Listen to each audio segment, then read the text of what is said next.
Yohanes pasal 19 ayat 28 sampai 37. Sesudah itu, karena Yesus tahu bahwa segala sesuatu telah selesai, berkatalah ia, supaya digenapi yang tertulis dalam kitab suci, "Aku haus." Di situ ada suatu bejana penuh anggur asam. Lalu mereka melilitkan suatu spons yang telah dicelupkan dalam anggur asam pada sebatang hisop, lalu mengulurkannya ke mulut Yesus. Sesudah Yesus meminum anggur asam itu, berkatalah ia, "Sudah selesai." Lalu ia menundukkan kepalanya dan menyerahkan nyawanya.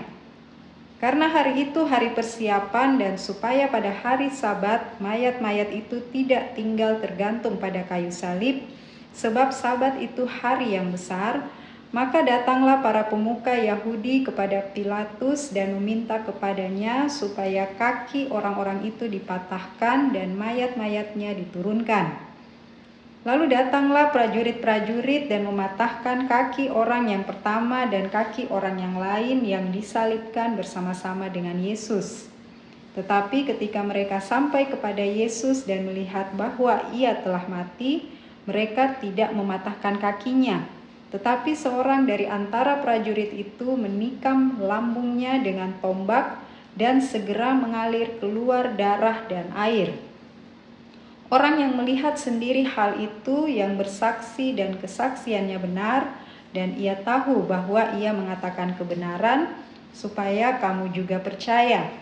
Sebab hal itu terjadi supaya digenapi yang tertulis dalam kitab suci, tidak ada tulangnya yang akan dipatahkan.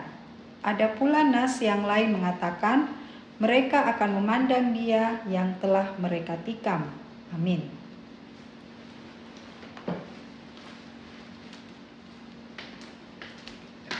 Bapak, Ibu, saudara-saudari, dan adik-adik yang dikasihi Tuhan, dalam peringatan Hari Jumat Agung ini, Great Friday, kita tentu mengingat lagi peristiwa kematian Tuhan Yesus di atas kayu salib bersama kedua penjahat, yaitu yang di sebelah kanannya yang bernama Desmas, yang sebelah kiri tidak diketahui namanya ya.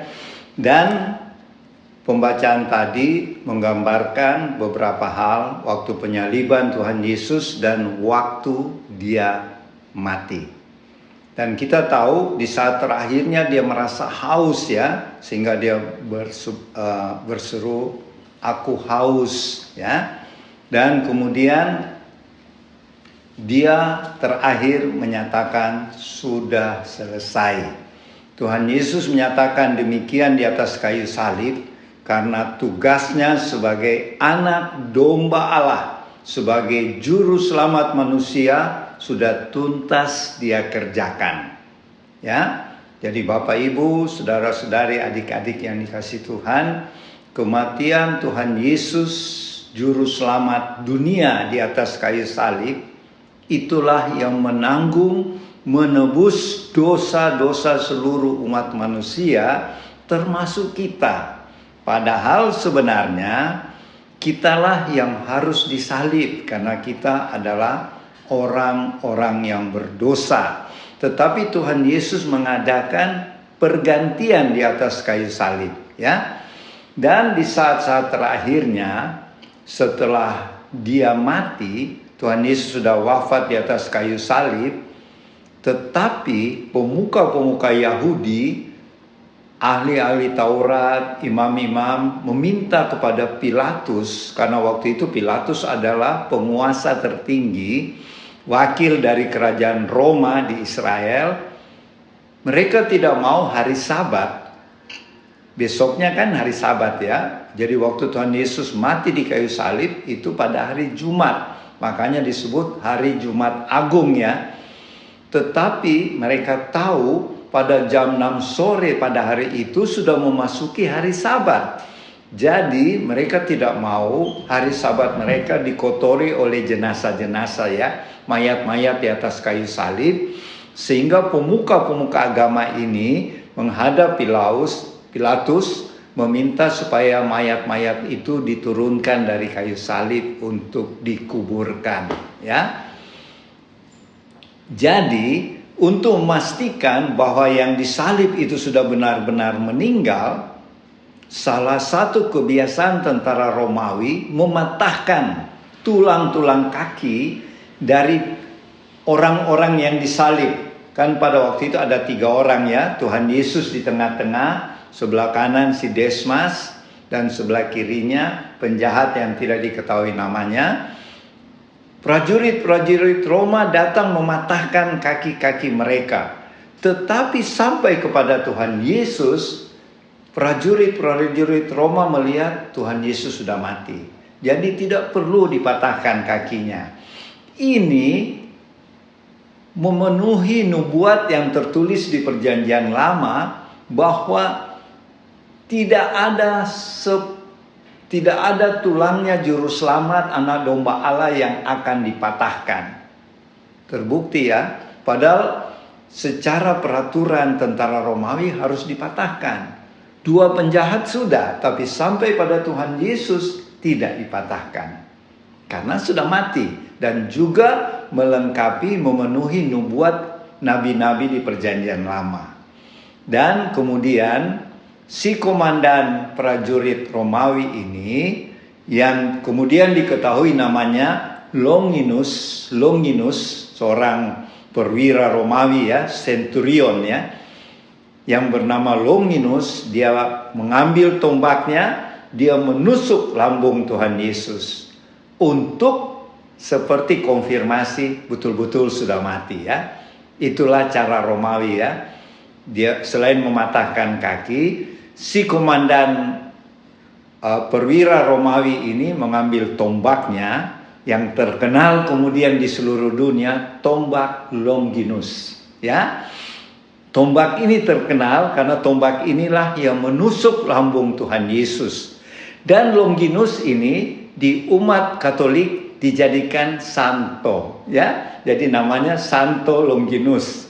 Dianggap seorang bapa suci karena dia juga mengambil bagian dalam kematian Tuhan Yesus di kayu salib, dan umat Katolik menghargai dia pada setiap tanggal 15 Maret.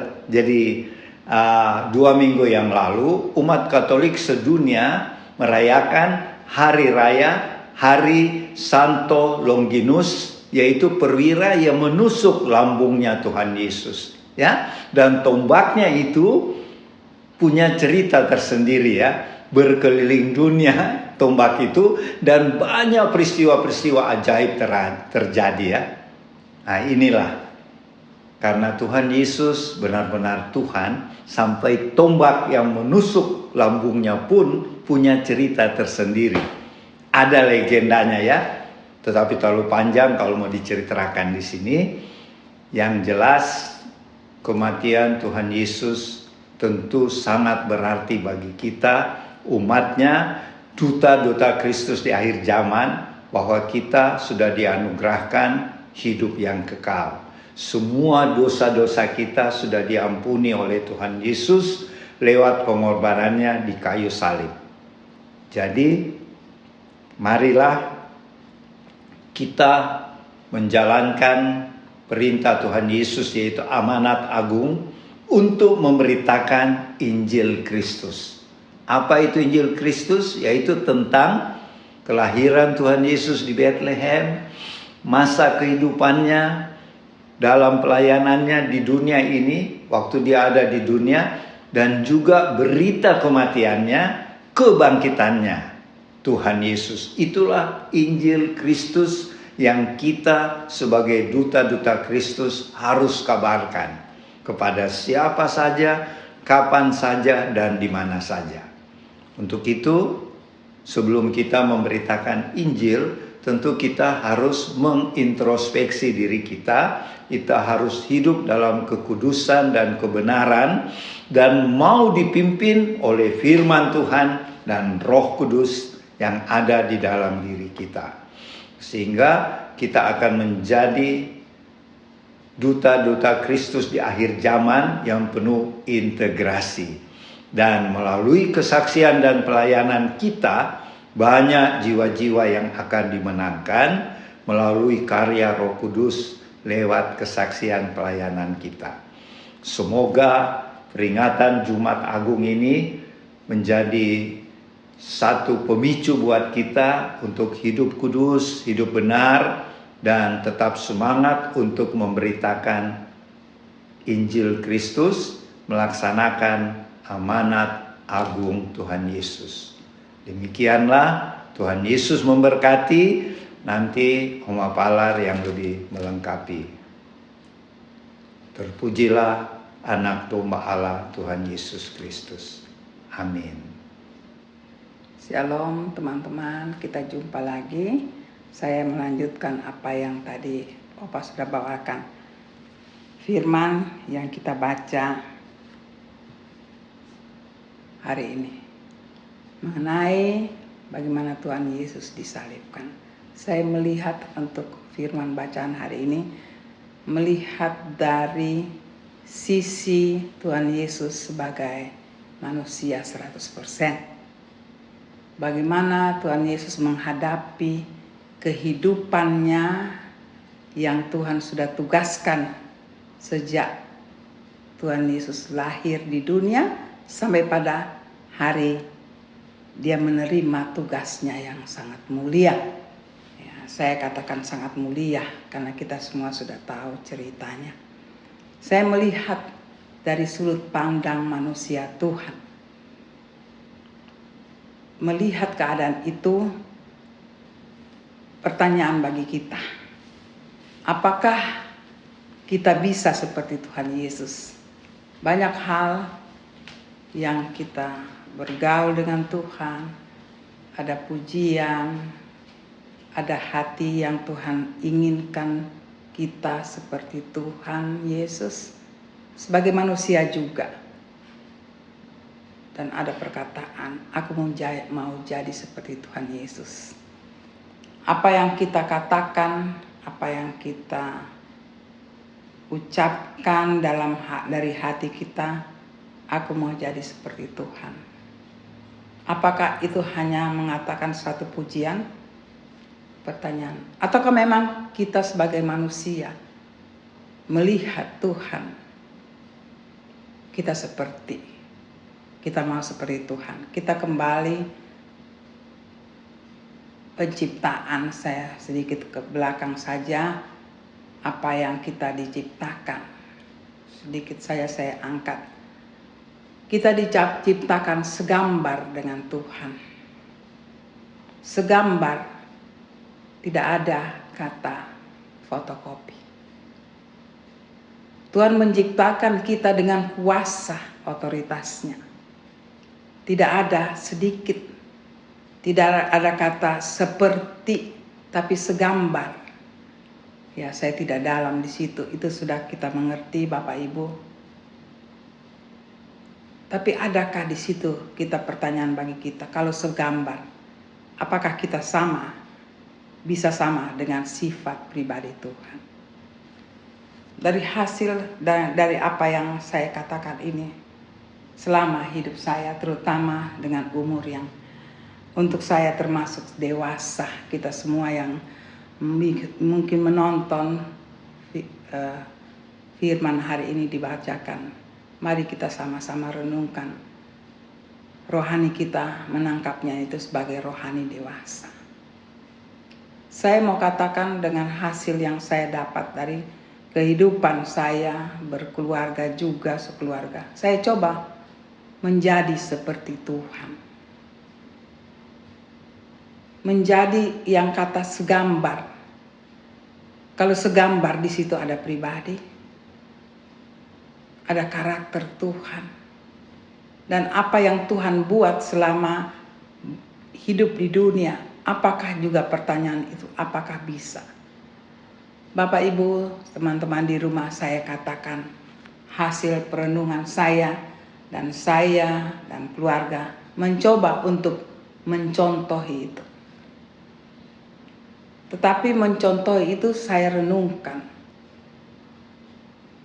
harus ada kata mau.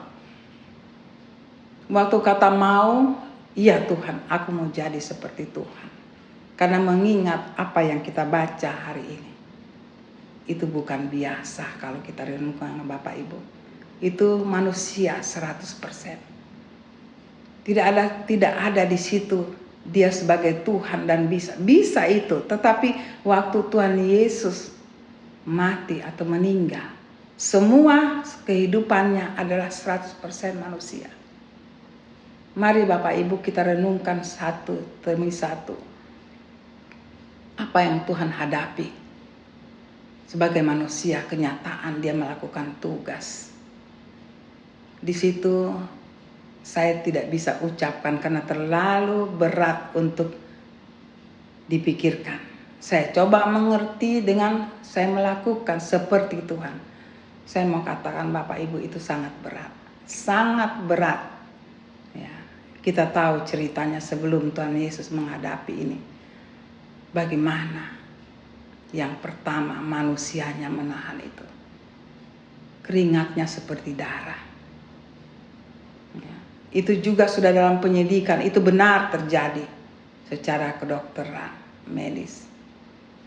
Dan apa yang Tuhan Yesus alami itu juga bisa kita, karena kita juga 100% manusia.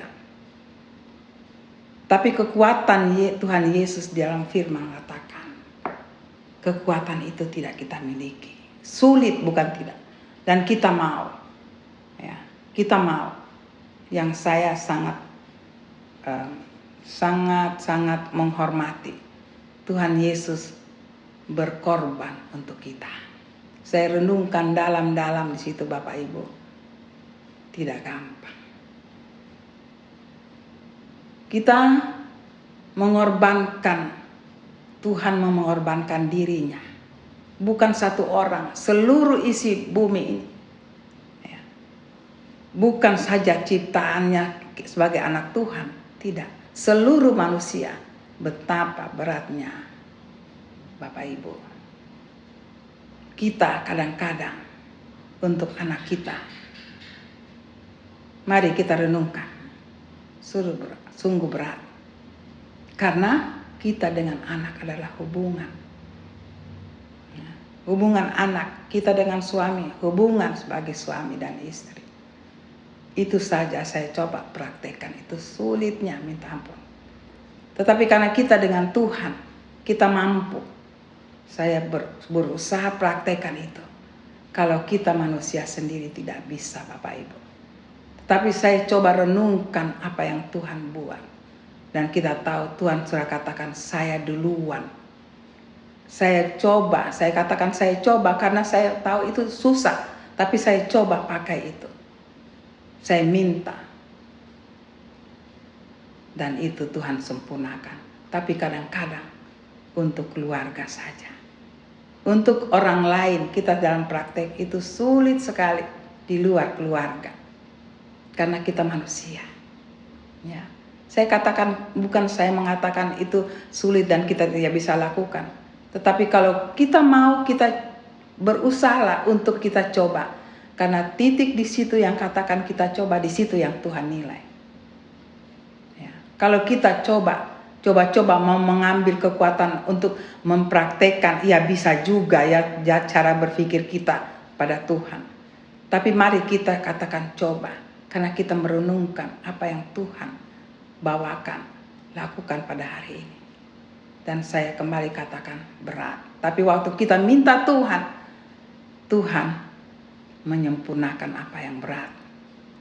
Tetapi kita ambil sifat Tuhan. Kita ambil karakter Tuhan. Saya renungkan kenapa Tuhan bisa. Karena sebagai manusia kita merenungkan. Karena kita berusaha dengan karakter Tuhan, sifat Tuhan. Mari Ibu, Bapak, kita lakukan ini. Tidak, memang betul dengan kemauan, tapi kita lebih dalam kenal Tuhan. Kenal pribadinya, kenapa dia mampu. Dan dia katakan, aku sudah lebih dulu. Kita renungkan kata itu. Kalau Tuhan sudah lebih dahulu, dia akan menguatkan kita karena dia sudah tahu. Jadi itulah Tuhan sebagai Tuhan yang tempat sandaran kita. Kekuatan kita di Tuhan, di dalam Tuhan. Semua masalah kehidupan ini kita mampu. asal kita bersandar pada Tuhan. Hari ini memperingatkan apa penderitaan Tuhan. Karena di balik penderitaan itu ada kemenangan. Tuhan yang mau bawa dirinya di dalam penderitaan itu.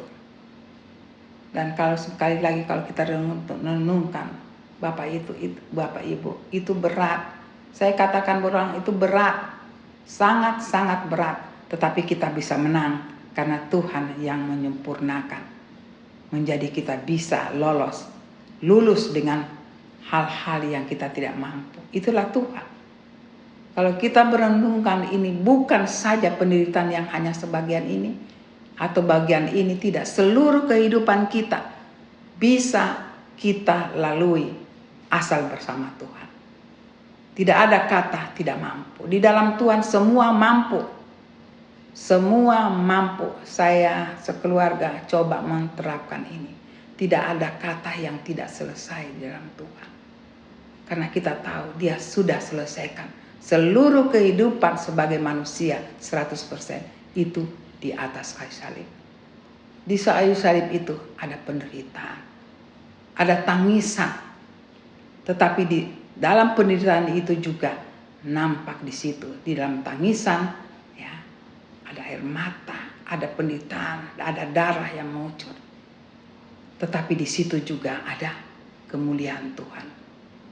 Jadi kalau kita mengalami sesuatu di dalam penderitaan sebagai manusia, asal kita pakai ini, kita mencontohi Tuhan. Penderitaan itu, kita di dalam penderitaan itu kita tidak meminta sesuatu, kita tidak bisa mengalami sesuatu yang setelah penderitaan ini atau di dalam penderitaan ini tiba-tiba aku rasa sesuatu yang enak. Itu bisa kita rasakan karena kita bersama Tuhan. Yang kita bisa merasakan penderitaan itu, kita menghadapi dengan tenang. Fisik kita sakit, air mata. Tetapi menghadapinya itu adalah kuasa dari Tuhan. Saya mau katakan Bapak Ibu, mari kita contoh Tuhan. Tuhan katakan selama kamu hidup di dunia, tetap ada perjuangan. Tapi berjuanglah bersama aku. Ini menjadi contoh sangat besar hari ini. Apapun penderitaan kita, khususnya sebagai anak Tuhan, panggillah Tuhan. Katakan kepada Tuhan, tolong aku. Apapun masalah kita, apakah kita benar, apakah kita salah, panggil Dia. Dan kita sadar, tolong aku Tuhan. Disitulah titik kita akan lepas dari penderitaan di dunia. Karena penderitaan, sakit, air mata, darah kita menyucur, itulah dunia. Tapi di balik yang kita cerita firman hari ini, di situ juga penderitaan, kemuliaan Tuhan akan nampak. Yaitu kita tenang yang pertama. Ya, sakit kita rasakan, tapi yang paling kita menghadapi itu, yang paling kita minta, Tuhan, kita harus hadapi itu dengan tenang. Waktu kita tenang, iblis tidak bisa bikin apa-apa. Apapun yang keluar dari kalau kita dengar cerita, membaca cerita Tuhan Yesus, semua yang keluar dari mulut, ada 7 perkataan. Semua itu ada artinya. Itu artinya ada ketenangan di situ. Setiap apa yang kita lakukan di saat penderitaan, apa yang keluar dari pikiran kita, sampai pun sakitnya, itu semua ada artinya. Coba kita renungkan beberapa saat bagaimana kita menghadapi problem kehidupan kita. Kalau kita tenang karena ada Tuhan di situ, semua apa yang kita alami semua terekam dengan jelas dan itu ada artinya. Seperti Tuhan pada hari kita dengar ceritanya. Saya tidak banyak bisa pintar berkata-kata, tetapi kalau kita hayati, kita duduk, kita renungkan, sungguh besar penderitaan Tuhan. Karena di dalam penderitaan Tuhan, di situ ada kemenangan. Ya. Di dalam penderitaan Tuhan, hari ini sebenarnya Tuhan mau ambil kehidupan kita. Dia yang tanggung semua supaya waktu kita ikut cara Tuhan, hati kita disucikan oleh darahnya, maka kemenangan itu kita akan terima. Apa yang terjadi kemenangan pertama waktu Tuhan Yesus disalib? Tirai bait Allah terbelah dua. Di situ sebenarnya mengatakan kita tidak ada jarak dengan Tuhan. Tidak ada ruang suci, ruang kudus, maha kudus dan teras. Itu sudah tidak ada. Sebenarnya Tuhan mau katakan, itulah diriku. Aku membelah dengan kematianku itu. Aku membelah tirai agar anak-anakku tahu aku dengan anak-anakku tidak ada batasan. Aku yang menguduskan mereka dengan darahku. Pada hari ini, kalau kamu percaya aku, maka hubungan kamu dengan aku menjadi kemenangan bagiku. Apa yang aku punya aku berikan. Kita bisa melihat Tuhan secara jasmani maupun secara rohani. Ya, banyak yang mengatakan nanti waktu kita mati atau meninggal baru kita lihat Tuhan. Kami orang supernatural, Bapak Ibu. Kita bisa lihat Tuhan walaupun masih daging kita. Kita bisa melihat Tuhan berbicara. Itu nyata. Karena kita sudah kenal Tuhan dan mau kenal Tuhan. Kalau kita kenal lebih dalam, Dia bawa kita di dalam supernaturalnya. Tapi menjadi pertanyaan, maukah kita? Kita melihat Tuhan, jangan kita lihat dengan mata manusia. Lihatlah Tuhan, aku mau jadi seperti Engkau. Seperti apa lagu begitu banyak, ya, aku mau jadi seperti Tuhan. Praktekkan Bapak Ibu, karena kami orang supernatural. Itu bisa, bukan saja waktu mati, ya, atau meninggal baru kita ketemu Tuhan. Tidak. Di dalam dunia pun, ya, mungkin pertama kita belum bisa lihat secara supernatural. Tapi karena kita dekat dengan Tuhan, mata supernatural kita secara mata bisa, tetapi secara hati kita bisa. Itu kita dibawa dengan alamnya Tuhan. Jadi Tuhan katakan tidak ada batasan dengan aku. Cuma Tuhan katakan, maukah kamu? Itu saja kata itu. Kalau kita bilang mau, tentu di kita pikiran kita sebagai manusia tidak mampu Tuhan. Memang kita tahu, Engkau sangat suci. Aku mau praktekkan saja satu saja yang Tuhan mau, sulitnya. Tapi di dalam praktek saya Bapak Ibu, jangan katakan aku tidak mampu. Kalau kita kepikirkan manusia kita benar-benar tidak mampu memang. Tetapi kita tahu Tuhan sudah tinggal di kita, kita bisa. Harus punya cara berpikir demikian. Harus punya mindset kata dunia, ya. Demikian, aku mampu, aku bisa, aku sempurna. Ya. Karena apa? Memang kalau kita pikir kita, daging kita, manusia tidak bisa. Tapi karena kita tahu Tuhan tinggal dalam kita, kita bisa. Dan saya praktekkan, itu bisa Bapak Ibu. Itu bisa. Yang sulit bagaimanapun itu bisa.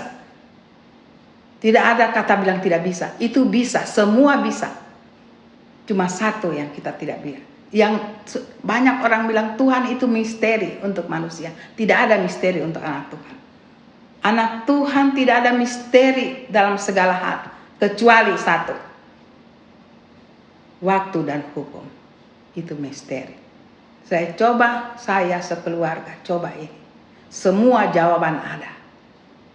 Kadang-kadang kita yang mengatakan tidak bisa. Sebenarnya tidak ada kata Tuhan tidak bisa. Semua bisa. Semua bisa. Yang tidak ada bisa menjadi ada. Mari kita baca firman. 5 roti 2 ikan. Itu selalu mujizat. Itu yang Tuhan mau. Yang paling mudah. Kita selalu katakan 5 roti 2 ikan. Pertanyaan. Kita sudah terima 5 roti 2 ikan. Sekarang pertanyaan kedua. Apakah kita pembuat 5 roti 2 ikan? Mujizat. Itu bisa. Itu bisa dilakukan. Itulah Tuhan, anak-anak Tuhan. Tuhan sudah berikan semua kemampuannya. Tapi karena hasil praktek, saya mau katakan, hukum dan waktu itu misteri. Bapak Ibu sekalian, salib itu sebenarnya kemenangan. Salib Tuhan membelah tirai. Tuhan sebenarnya membuka hatinya. Mari anak-anakku, saya dengan kau, saya dengan kamu tidak ada batasan. Waktu aku dengan kamu, apa yang kamu susah, apa yang kamu tidak bisa, dengan aku bisa. Saya pegang sekeluarga kata itu. Saya pegang dan itu bisa. Bahkan kesaksian orang mengatakan, oma, opa, tante, om, kami tidak bisa hidup seperti kami. Mereka tidak bisa hidup seperti kami. Mereka tidak bisa hidup seperti tante dan om. Mereka tidak bisa hidup seperti oma dan opa. Itu keluar dari mereka. Karena saya katakan belum dipraktek. Kami praktekkan itu. Tapi waktu praktek adalah kekudusan hidup.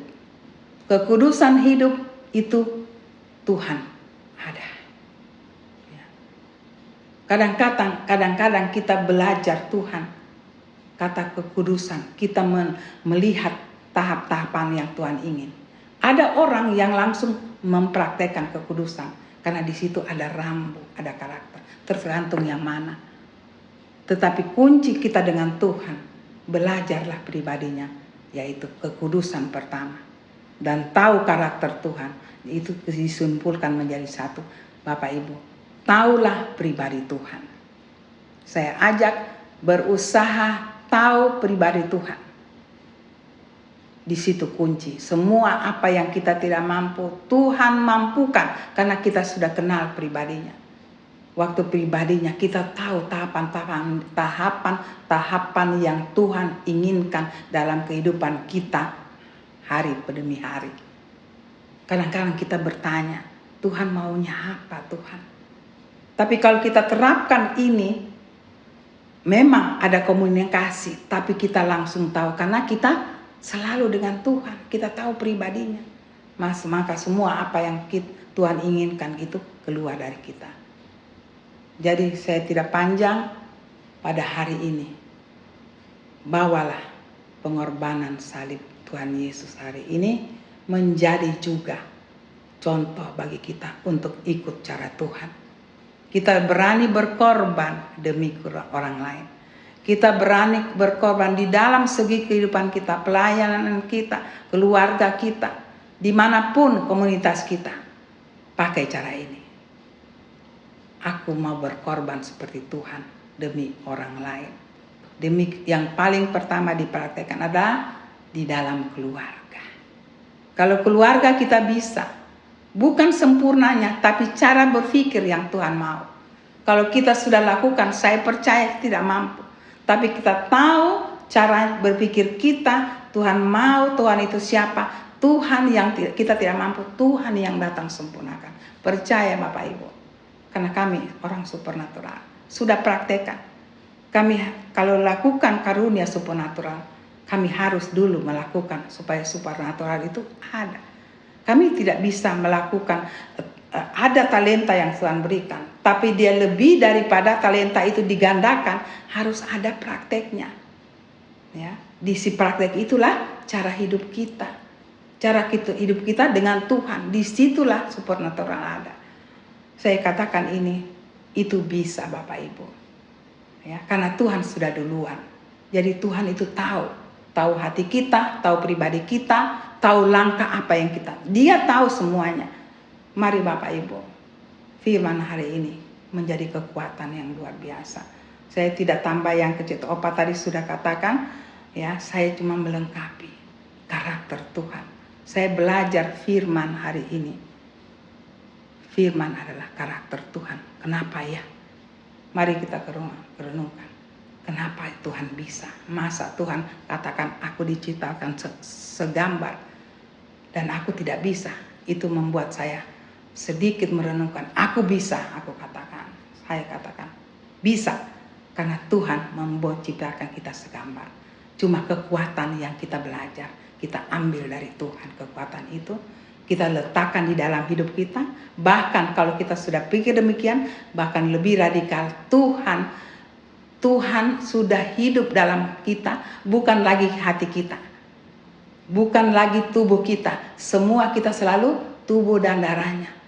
Orang melihat kita satu pribadi si A, tetapi karena Tuhan hidup, bukan lagi orang melihat kita si A, tapi sudah melihat warnanya Tuhan keluar dari kita. Bapak Ibu, ini sedikit radikal, tapi saya katakan itu bisa. Tidak ada yang tidak bisa. Sekali lagi saya katakan, cuma hukum dan waktu tidak bisa. Kita sudah lakukan apa yang Tuhan mau, tapi kapan Tuhan? Kapan? Kita tidak bisa selami. Karena itu otoritas yang sangat-sangat tinggi. Tapi yang paling senang, apa yang kita tidak bisa di dunia ini, saya katakan semua bisa. Mari Bapak Ibu, saya katakan terima kasih untuk firman hari ini. Itu menjadi kekuatan yang besar sekali bagi kita, khususnya anak Tuhan. Hidup ini berat, tetapi di dalam Tuhan tidak ada berat. Dia memberikan kelengkapan, sukacita, damai sejahtera, ketenangan. Di dalam Tuhan, di luar Tuhan tidak bisa, Bapak Ibu. Ya, firman hari ini menempalah kita. Jadikan aku seperti Engkau Tuhan.